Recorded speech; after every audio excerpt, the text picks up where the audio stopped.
Hi, geometry students. Mrs. Dowden here, and I wanted to walk you through some answers to the document that I've been getting a lot of emails from students today saying they're not understanding some of the lessons. So in your modules this week, if you noticed at the very beginning of the module, there is an overview, and the overview includes a PowerPoint about the congruency lessons that we're studying this week.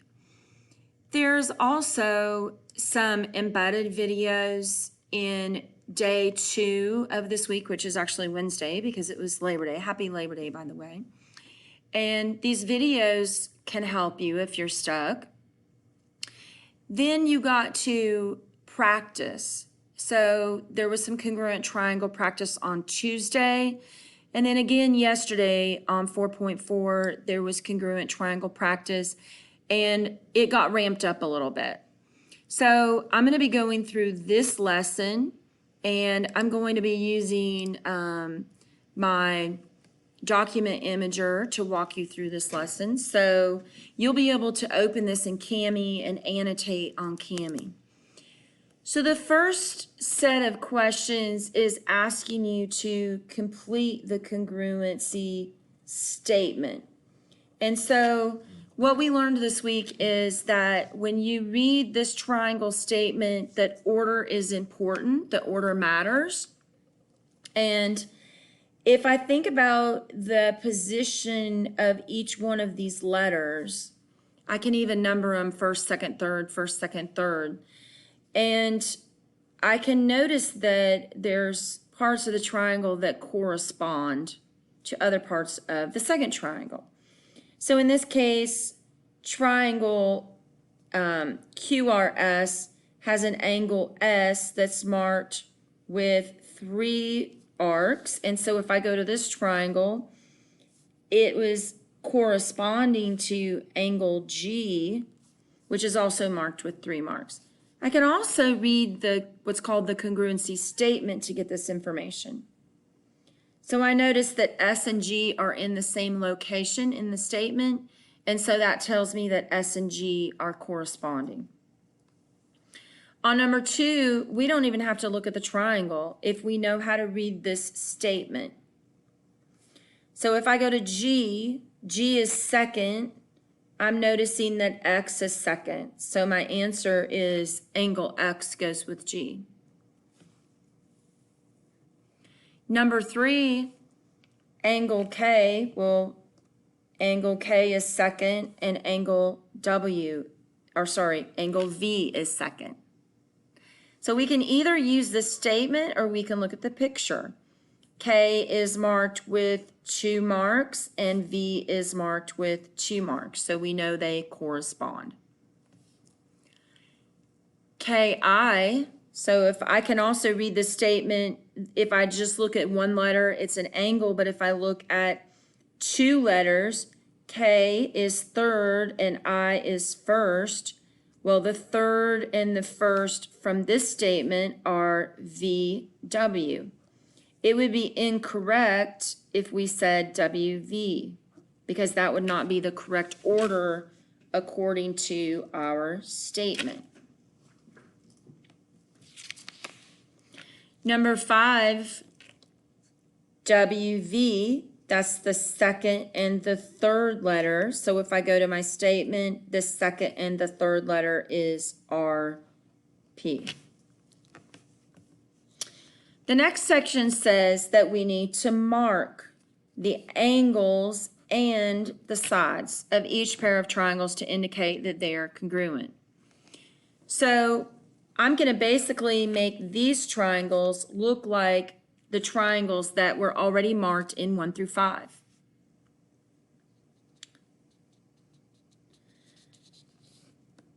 IHG is congruent to CED. So if I number my letters, it can help me mark my triangle.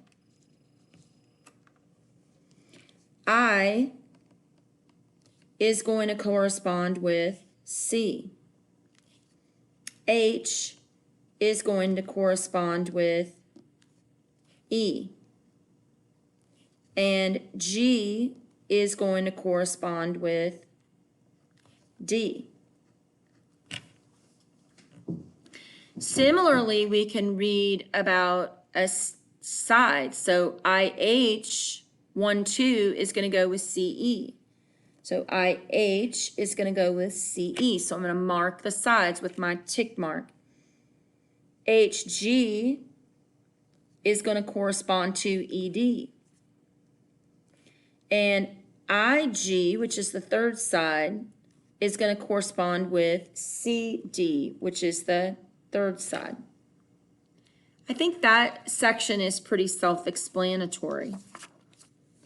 When you get to the next section, it says to write the statement. So there's three kind of statements that we can write about congruent triangles.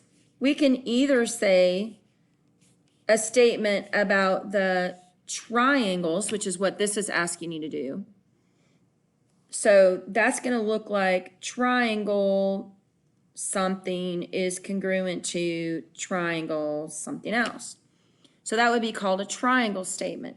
We can also make a statement about an angle. We can say angle U is congruent to angle C. Or we can make a statement about a side. We could say UT is congruent to CD. And you notice that would be U to T, 1 mark, 2 marks, C to D, 1 mark, 2 marks. So this order, this idea of order in how we name things is very important in geometry. So in this section, it's just asking you to write the statement about the triangles. So the statement about this triangle, I'm going to say UTV. And it doesn't matter how you name the first triangle, as long as however you name the second triangle matches. So we know that U has to go with C. We know that T has to go with D. And V is marked congruent to V on our picture. So that would be the correct triangle statement. There's more ways you could write that correctly, but that's just one example of how you can write it. The next section is asking you to determine if these triangles are congruent. So this week in our lesson, we learned about 5 congruency shortcuts. Side, side, side, side, angle, side, angle, side, angle, angle, angle, side, or the other way to write that would be SAA. And then hypotenuse leg. So those are the ones we're choosing from. We also learned 2 that don't work. AAA does not work, and SSA or ASS doesn't work either. Neither one of those 2 will work. Okay? So one of the little tricks that we learned in class this week was no batteries and no donkeys forward or backwards. The other thing we talked about on Wednesday was there are things that you get to mark on the triangles. And 2 of the things that we learned on Wednesday was that you get to mark vertical angles. So if in our picture we have vertical angles, it's your responsibility to mark them congruent. Once you've marked them congruent, you can pick from your list which of the postulates prove that these triangles are congruent if it's possible. So this is what I like to tell my students is at this point we want to cover one of these triangles up and just look at them one at a time. This is side, angle, angle, which we said up here, that is really angle, angle, side. So angle, angle, side. And then we want to check and make sure the other triangle is also marked the same. Angle, angle, side. So since it's angle, angle, side on this triangle and angle, angle, side on this triangle, we get to say that these are congruent by angle, angle, side. The other type of figure that we get to mark on our own is a figure that has a reflexive side.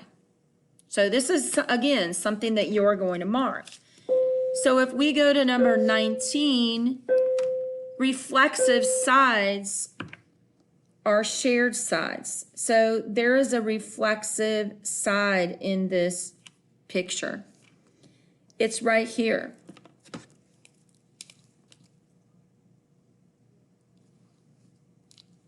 So I know if there's a shared side, they're congruent.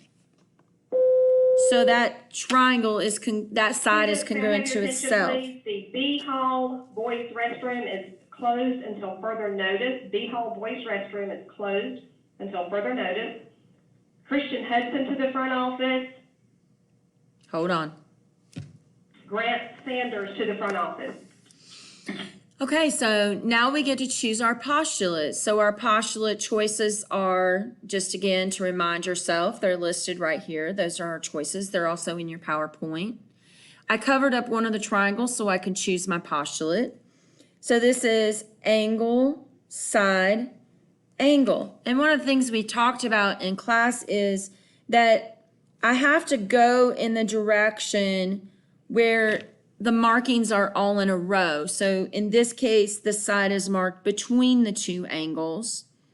And that's what we were looking for. We can't say that this is side, angle, and then go all the way over here and do side. That wouldn't fit the postulate. It wouldn't make sense. Then we're going to check this one and see if we can do the same thing on this one and that it matches. And I can see that this is an angle marking, a side marking, and an angle marking. So these are congruent by ASA. Okay. Let's go skip down to number 24. I'm skipping around a little bit. I do want you to do all the problems and hit submit on Cami when you're done. This is due tonight at midnight. So you still have some time left, and hopefully this video will help you. So vertical angles are what I see on this picture. And so I get to mark the vertical angles congruent because that's a theorem that we already know in our head, so we get to put it on the paper. There's no other theorems or postulates or definitions that I can mark on this. So when I cover up one of my triangles, I look at what's marked. It's angle, angle, angle. And we know that AAA does not work for congruent triangles, so this does not prove that the triangles are congruent. Okay. Hopefully going through some of these has helped you today, and I'm sorry about the interruption with the bell and the announcement. Since we're getting near 13 minutes, I'm going to stop. If after watching this video you still have questions, please make sure you email me or text me or call me. I'm available.